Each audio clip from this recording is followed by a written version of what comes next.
इस कार्यक्रम के पुण्यार्चक हैं श्री वर्धमान श्वेतांबर स्थानकवासी जैन श्रावक संघ ट्रस्ट, उपाध्याय प्रवर प्रवीण ऋषि चातुर्मास समिति। कल मैंने अरहम गर्भ संस्कार के आपके रायपुर का क्लास था और उनको मैंने एक ही कहा है कि मुझे इच्छा करेनम संदेश भगवान की तुम्हारी साधना पूरी चाहिए,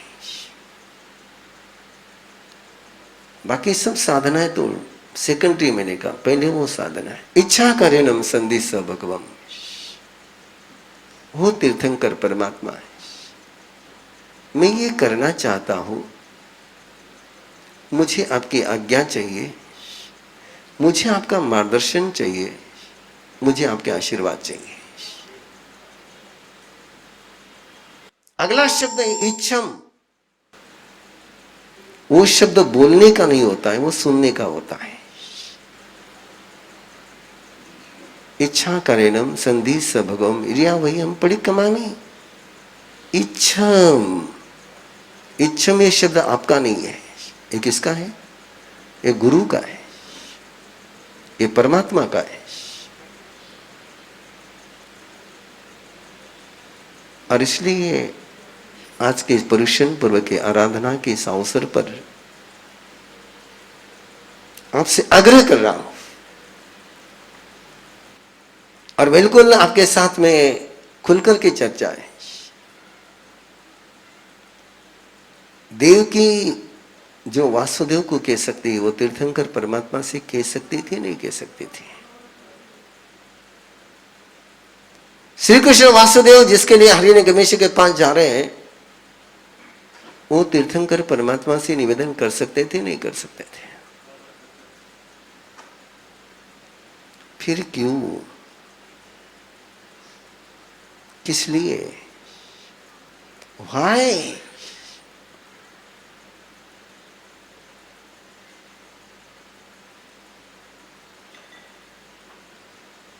आप क्यों नहीं इस बात को स्वीकार करते हो कि तीर्थंकर परमात्मा का जितना पुण्य है विश्व में और किसी भी आत्मा का उतना पुण्य नहीं है।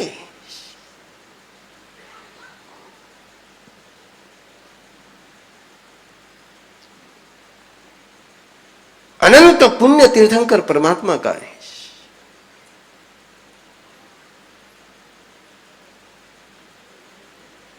गुरुदेव तो केवल किसी को भी तीर्थंकर परमात्मा का नाम देते थे, तीर्थंकर परमात्मा का नाम देते थे। कुछ भी हो जाए, कैसी भी समस्या आए, उस समस्या के समाधान के लिए मेरे गुरुदेव केवल तीर्थंकर परमात्मा का नाम देते थे। आनंद गाथा इसे मैं रात में कर रहा हूं, लेकिन आप लोग रात को सुन नहीं रहे हैं। एक प्रसंग दे रहा हूं मैं आपको। महासती श्री प्रीति स्वामी महाराज साहब 81 का चतुर्मास, 1981 का चतुर्मास अहमदनगर में गुरुदेव के सेवा में थे। उनका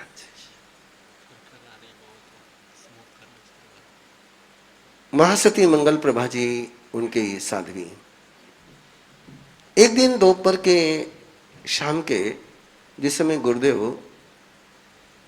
पानी चुका रहे थे, उस समय वो आए प्रीतिस्वा जी महाराज साहब और मंगल प्रभा जी महाराज साहब। मैंने कहा इस समय क्यों आए?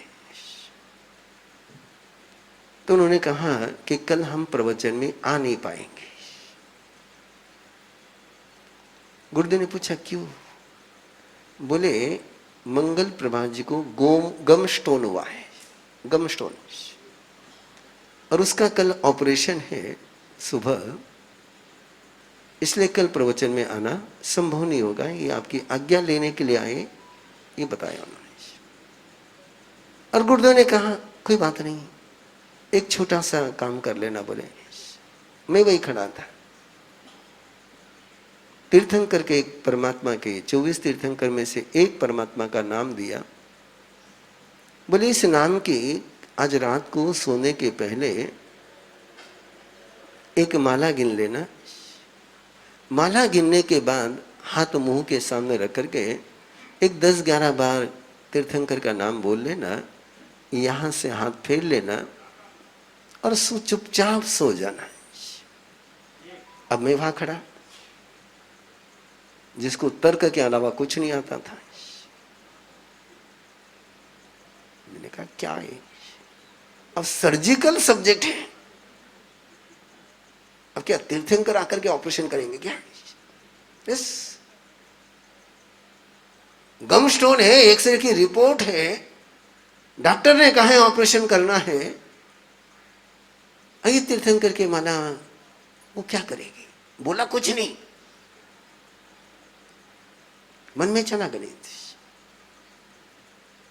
बोला कुछ नहीं। मैं बंधुओं, दूसरे दिन सुबह गुरुदेव प्रार्थना में जाने की तैयारी कर रहे थे, कपड़े का पलेवना कर रहे थे, चादर ओढ़ने की तैयारी में ही थे कि महासती जी दोनों ही गीत गाते गाते पहुंचे।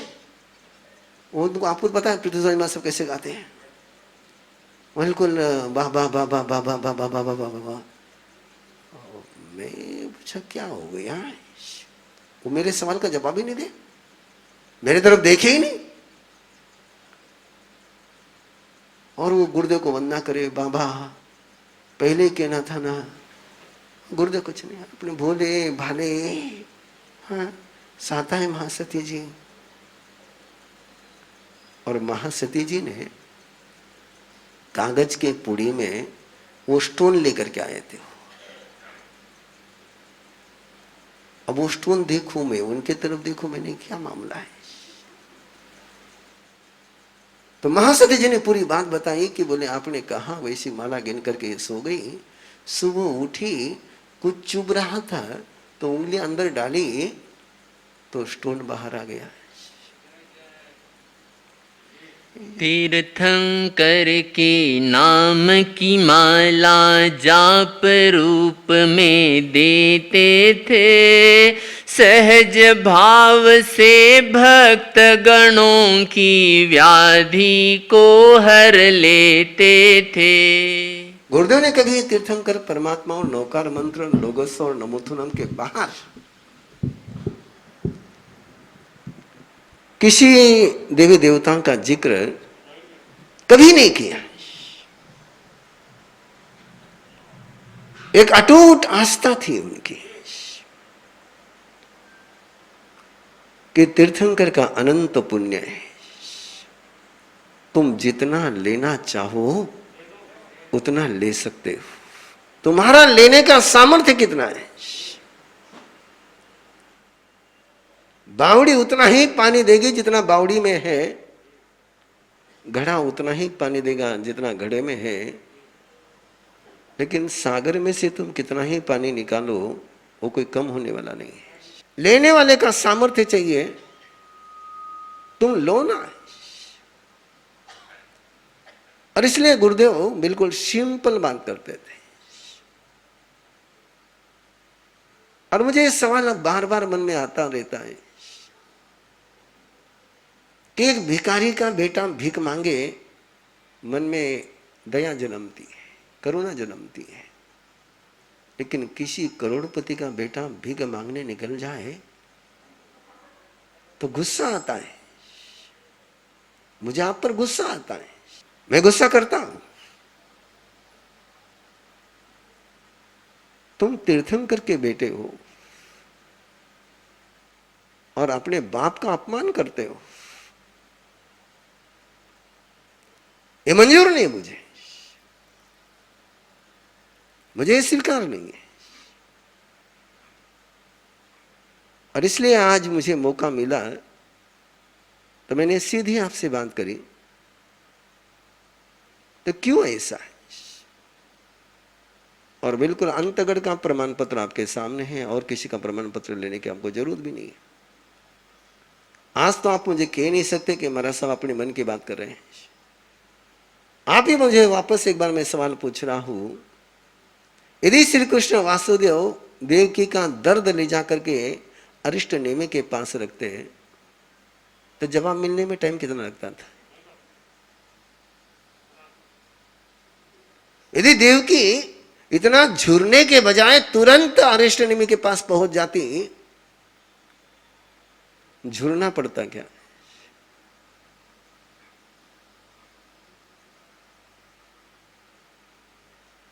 तो मुझे उत्तर दीजिए ना, आप क्यों इधर उधर भटकते हो? इसलिए मैंने शुरुआत में एक बात कही थी आपसे। हमारे मराठी में एक गीत चलता है, देणाऱ्याचे हात हजारो, फाटकी माझी झोली, मेरी झोली ही फटी हुई है।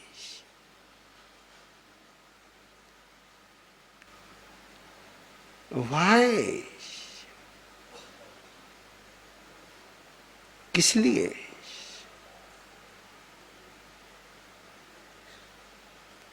यहां पर जोधपुर का मुकेश बैठा हुआ है।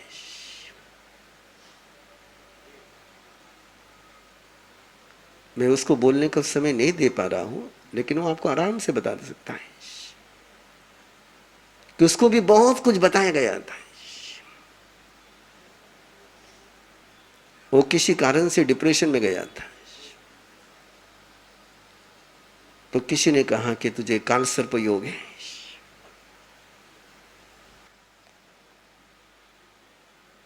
किसी ने कहा कि शनि की सड़ी साथी है, तो इसका जाप कर ले, तो उसका जाप कर ले, उसका जाप कर ले, उसका जाप कर ले। और मैं उस समय हैदराबाद में था, चेन्नई था, सॉरी, मैं चेन्नई था उस समय।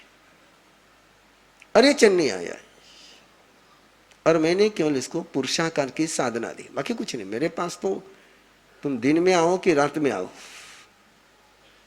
अकेले में आओ कि सभा में आओ, मैं तो यहां तो नौकार मंत्र या लोगस या नमुथुनम, और बहुत वहां तो पूछे सुनम।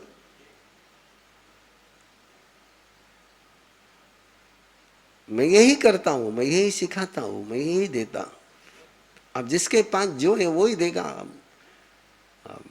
मेरे पास बाकी कुछ है ही नहीं, ना तेजे पहुते ना संति कर है, मेरे पास है ही नहीं। मैं पढ़ता भी नहीं, मैं बोलता भी नहीं हूं, और घंटा करने का मेरा तो कोई रिश्ता ही नहीं है, रिश्ता ही नहीं मेरा तो।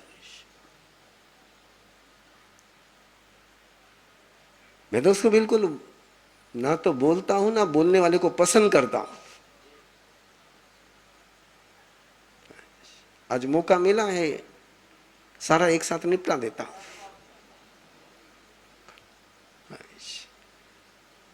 कभी कभी मौके मिलते हैं तो सबको निपटा देता हूं। मैं नहीं करता। मुझे तुमको घंटा करना सुना, मुझे आता ही नहीं।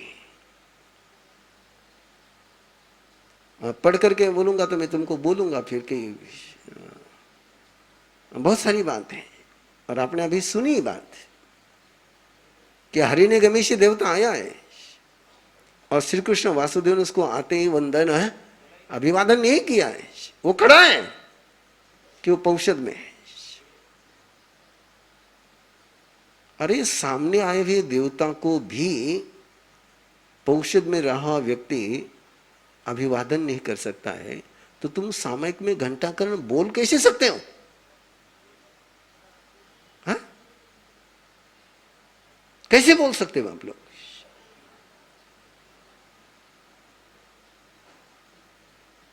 और थोड़ा सा तो बोध रखिए, 4 प्रकार के देवता है। कितने प्रकार के हैं? भवनपति, व्यंतर, ज्योतिषी, वैमानिक। और कोई तुमको नहीं कहेगा कि घंटाकर वैमानिक देव है, कोई नहीं कहेगा। वनंतर है। जो उसकी आराधना करते वो भी हिम्मत नहीं करेंगे कहने की कि ज्योतिषी देवता है, वो भी एक ही कहेंगे वानवंतर देवता है। और वानवंतर देवता को लेकर के आगम का एक विधान है। श्रावक भी, एक व्रतधारी श्रावक, एक व्रतधारी श्रावक भी अपनी आराधना निर्दोष करता है तो वैमानिक देव बनता है। जिसकी साधना में विराधना होती है और उसकी आलोचना नहीं करता है, बिना आलोचना करे जो आयुष्य पूर्ण करता है, वैसे ही लोग भवनपति और वानमंतर बनते हैं। बराबर है क्या थोकड़ा? तो तुम किसकी आराधना कर रहे हो? आराधना किसकी कर रहे हैं आप लोग?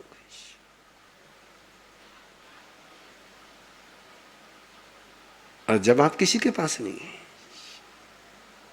जो प्रमाणागम का है। मेरे साथ लोग क्यों नहीं उलझते? इसीलिए नहीं उलझते कि उनको पता है कि महाराज साहब के पास जाएंगे तो अपने को जवाब शेर का सवा शेर मिलेगा, इसलिए आते ही नहीं मेरे पास। अरे सवाल है आपके पास। जब तीर्थंकर परमात्मा का पुण्य उपलब्ध है नमोथुनम के माध्यम से, लोगोस्य के माध्यम से, तो फिर इधर उधर भटकना क्यों? वाय? और ये गुलामी है। ये क्या है? गुलामी है। ये भयभीत मनोवृत्ति है।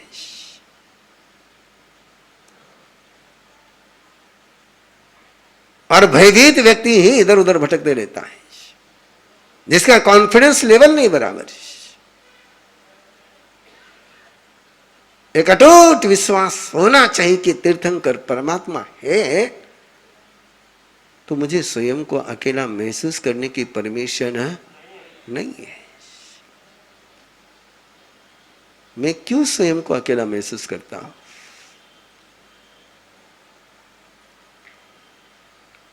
आप बड़े प्रेम से सुन रहे हो, इसलिए मैं आगे बढ़ रहा हूं। जिसके माँ बाप जिंदा हो उसको अनाथाश्रम में जाना चाहिए क्या? तो तुम्हारे तीर्थंकर पिता जिंदा है या नहीं है? इस कार्यक्रम के पुण्यार्चक हैं श्री वर्धमान श्वेतांबर स्थानकवासी जैन श्रावक संघ ट्रस्ट, उपाध्याय प्रवर प्रवीण ऋषि चातुर्मास समिति, महावीर भवन इंदौर।